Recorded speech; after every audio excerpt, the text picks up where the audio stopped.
actually started on July 28, 1914, when Austria-Hungary declared war on Serbia. There are multiple factors that caused the war.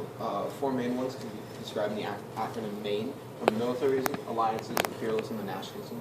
All of these factors increased tensions in Europe. The region is often described as a powder keg, and the match that lit it was Franz Ferdinand's assassination by Gavrilo Princip on June 28, 1914, in Sarajevo. The U.S. wouldn't enter the war until 1917, and again, this is because of multiple factors. Those include Germany's declaration of all its sub-warfare, the sinking of the Lusitania, public support, and the Zimmermann Telegram. During the war, the U.S. passed the Espionage and Sedition Acts, which prevented any U.S. citizens from speaking out against the war. The war would end on November 11, 1918, and the Treaty of Versailles would be signed on June 28, 1919, the 5th anniversary of Gavrilo Princip assassinating Franz Ferdinand. The treaty is in parts of World War II because of the huge amounts of money that Germany was forced to pay to Allied forces and crippling its military and its economy.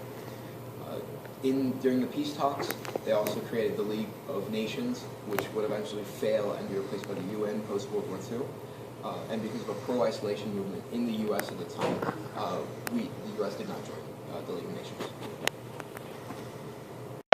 This is a Zimmermann document that was one of the major factors that brought the U.S. into the World War. I thought the capital in New York was New York. We make Mexico a proposal of alliances on the following basis: make war together, make peace together, generous financial support, and understating on our part that Mexico is reconquer the lost territory in Texas, New Mexico, and Arizona. Prohibition started in 1919, 18th Amendment, and ended in 1933, 21st Amendment. Prohibition is the prevention by law of manufacture and consumption of alcohol. Alcohol consumption rose to the record levels during alcohol prohibition. By 1925, arrests for public drunkenness and similar alcohol-related offenses were already above the pre-prohibition records. Drinking was like a coping mechanism. It's how people got away from their troubles. They had speakeasies, which were underground bars. The trade and sale of illegal alcohol brought about lots of crime. Many gang members got into this crime. Gang members like Al Capone were at this time. The 21st Amendment brought the 18th Amendment to an end. So did prohibition work? It did not. After World War I, there was a scare of communism in the U.S., also known as a Red Scare. To combat this, there were a series of raids named the Palmer Raids, led by Attorney General A. Mitchell Palmer during 1919 and 1920.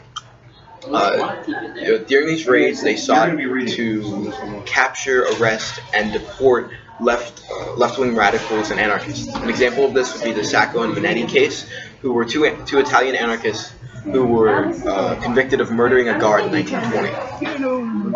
During this time period, we also saw a large portion of the African American population move from the southern states into the northern states. This is known as the Great Migration. The Center for African American Culture was Harlem, also known as the Harlem Renaissance. It produced a series of African American authors and intellectuals. Langston Hughes is an example of one of these people. He was an author, playwright, and activist during the time. During the 20s, we see a rise of sports like baseball and boxing, as well as popular culture, music, jazz, the first real celebrities coming about. There was a large party atmosphere, which is where it gets the name the Roaring 20s. As time went on, we see a lot of consumer spending. It was very common for most Americans to go into debt, and this, along with buying stocks on margin, would actually lead up to overpriced stocks, and eventually the stock market crashed, which would take us into the Great Depression.